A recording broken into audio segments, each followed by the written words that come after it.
Cara, eu cresci no começo dos anos 90. Uhum. Então a inflação pra mim foi meio que um...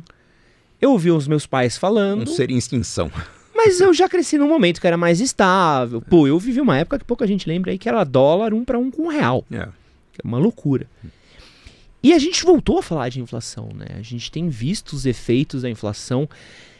Como é que a gente precisa se preocupar com a inflação em 2022? Como é que isso está afetando o nosso dia a dia? Bom, a gente não precisa se preocupar como nos anos 90, em que a economia era indexada. Né? Meu pai assistia ao telejornal, o dia que Joelmir Betting ia falar sobre o gatilho salarial, meu pai falava, cala a boca todo mundo que eu preciso fazer a conta aqui, se ele perdesse o número, ele não sabia exatamente quanto ia entrar de salário no dia seguinte. Então ele informava o gatilho salarial, meu pai multiplicava aquele número pelo salário do mês anterior, sabia quanto ia entrar de dinheiro no dia seguinte, que não significava muita coisa, porque o dinheiro mudava todo dia, mas com aquele número... Ele sabia a proporção que minha mãe tinha para ir no mercado logo de manhã no dia seguinte e comprar logo o que precisava, pelo menor preço possível, antes que o preço aumentasse à tarde. Então era uma loucura. A inflação que nós temos hoje é uma inflação importada. Ela tem a ver com a alta no preço dos combustíveis, a alta no preço das commodities, principalmente o trigo e minerais, que afetam bastante a nossa economia, e tem um pouco a ver com falhas no planejamento da infraestrutura de energia, né? Então temos capacidade de geração, não temos transmissão, falta reservatório, enfim, o Brasil poderia ter uma capacidade energética muito maior e vacilou quando era oportuno fazer isso, então a energia ficou cara. Ficou cara a gasolina, ficou cara a energia, todo o resto fica caro.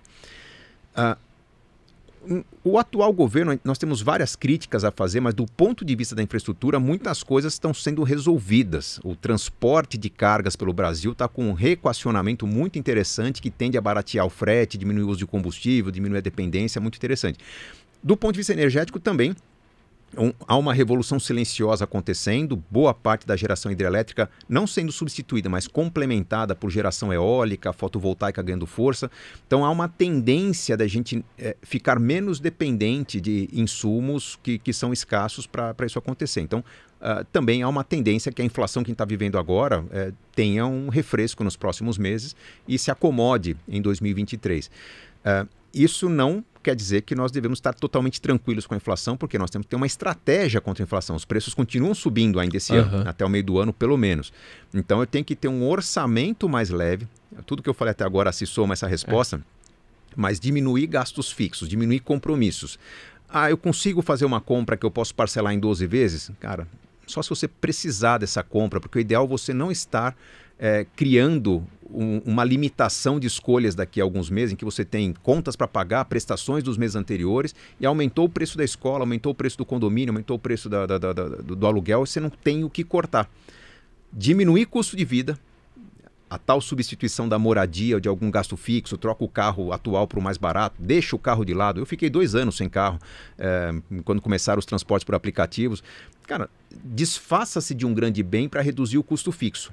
Gaste mais com qualidade de vida. Pode ser cursos, pode ser lazer, pode ser fazer um pé de meia, mas tenho que cortar nos próximos 6 a 8 meses, que essa vai ser uma ótima defesa contra a inflação.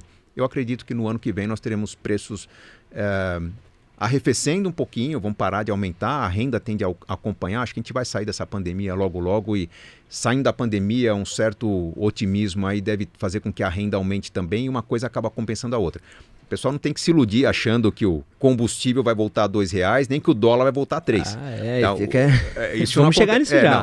A inflação trouxe o preço num patamar. O que acontece é que, num certo momento, a renda volta a crescer um pouco e os preços param de aumentar. É nisso que a gente acredita. Esse que você assistiu foi um corte do nosso podcast com Gustavo Cerbasi sobre como cuidar do seu dinheiro. Se você quiser assistir o episódio completo, vou deixar ele aqui do lado, junto com um vídeo que eu tenho certeza que você vai gostar. E não esquece de se inscrever no nosso canal.